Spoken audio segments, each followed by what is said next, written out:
Hi everyone, my name's Z Razak and welcome to Coffee with Z episode 10. And if you haven't seen the previous ones, check them out because they're really useful from my perspective anyway.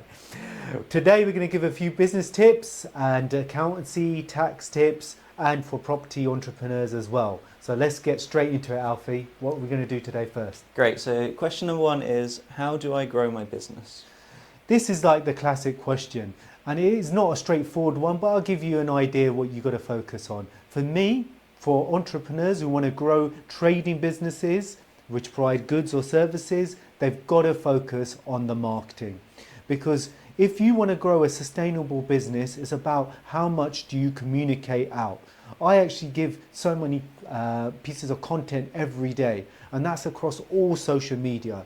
So if you want to grow your business, max your knowledge on social media, use all the different platforms, learn the ones that work for you and communicate to your audience what you do and why you do it differently. Okay, question number two is, how do I pull out money from my business?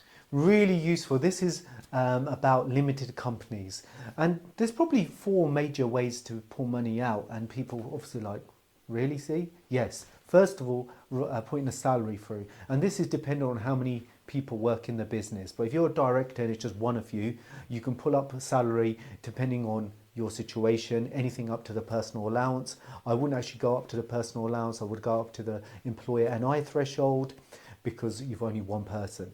Number two is then how do you take out money over and above that? You can set up something called a home office license agreement, charge the company rent, and then offset some of your expenses from your home, whether you rent it or own it. Number three is set up something called a loan interest agreement. That's when you charge interest to the company for lending money. And most people lend money initially to the company.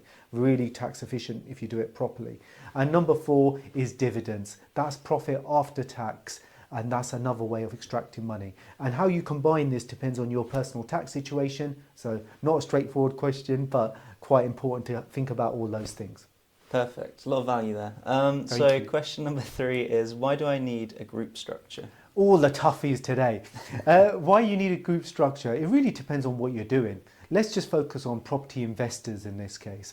Group structures, property investors are really useful because they have a parent company which actually holds the shares, tends to be a family investment company. We will do separate videos on that.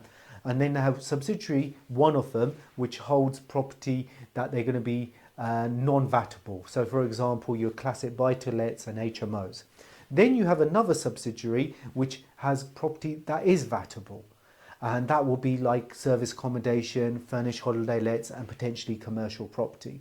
And the reason why you do that is to save your headaches of VAT, but be able to use the money within the group without causing yourself problems. Amazing. Okay, last question is, how do I use substantial share exemption? Love this one. One of the biggest benefits. This is for trading businesses or property developers. And the reason why I say that, because property developers are trading businesses. If you watch previous Coffee with Z's, I'll go into detail what is the difference between property investors and property developers. The reason why this is really useful, because you have a parent company and you have to use it in group structures. One of the subsidiary builds out the property. And once you've done the property, you don't sell the property, you sell the shares to the property. And provided you meet the criteria of the substantial share exemption, you'll pay zero tax. That's zero corporation tax. And also there'll be no personal tax because the money will end up in your parent company.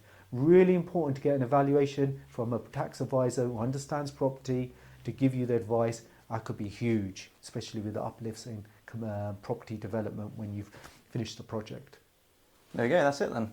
Fantastic. Thank you for watching this, and if you really enjoyed it, comment below and let us know any questions. We love doing Coffee with Z. Thank you for having us.